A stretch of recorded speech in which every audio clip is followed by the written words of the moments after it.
جب یوسف نے اپنے والد سے کہا کہ ابا میں نے خواب میں 11 ستاروں اور سورج اور چاند کو دیکھا ہے،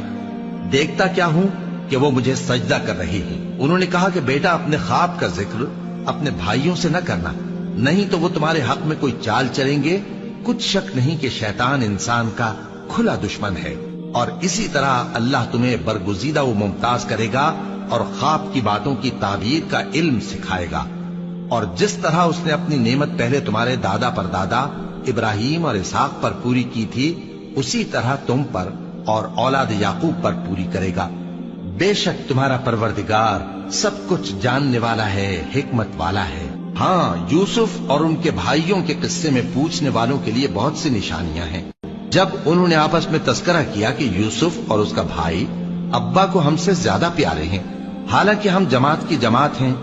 کچھ شک نہیں کہ ابا کھلی غلطی پر ہیں، یوسف کو یا تو جان سے مار ڈالو یا کسی ملک میں پھینک آؤ،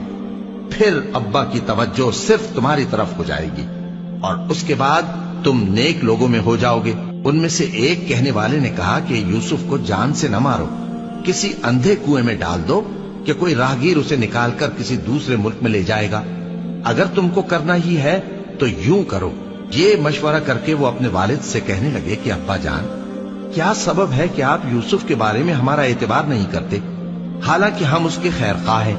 کل اسے ہمارے ساتھ بھیج دیجئے کہ خوب میوے کھائے اور کھیلے کودے، ہم اس کے نگہبان ہیں۔ انہوں نے کہا کہ یہ امر مجھے غمناک کیے دیتا ہے کہ تم اسے لے جاؤ، یعنی وہ مجھ سے جدا ہو جائے، اور مجھے یہ بھی خوف ہے کہ تم کھیل میں اس سے غافل ہو جاؤ۔ وہ کہنے لگے کہ اگر ہماری موجودگی میں کہ ہم ایک طاقتور جماعت ہیں اسے بھیڑیا کھا گیا تو ہم بڑے نقصان میں پڑ گئے۔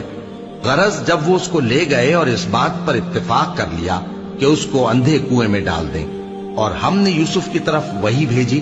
کہ ایک وقت ایسا آئے گا کہ تم انہیں ان کے اس سلوک سے آگاہ کرو گے اور ان کو اس وحی کی کچھ خبر نہ ہوگی۔ اور یہ حرکت کر کے وہ رات کے وقت باپ کے پاس روتے ہوئے آئے، کہنے لگے کہ ابا جان، ہم تو دوڑنے اور ایک دوسرے سے آگے نکلنے میں مصروف ہو گئے اور یوسف کو اپنے اسباب کے پاس چھوڑ گئے تو اسے بھیڑیا کھا گیا،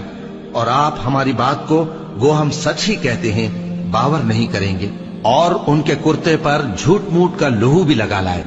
یعقوب نے کہا کہ یوں نہیں ہے، بلکہ تم اپنے دل سے یہ بات بنا لائے ہو۔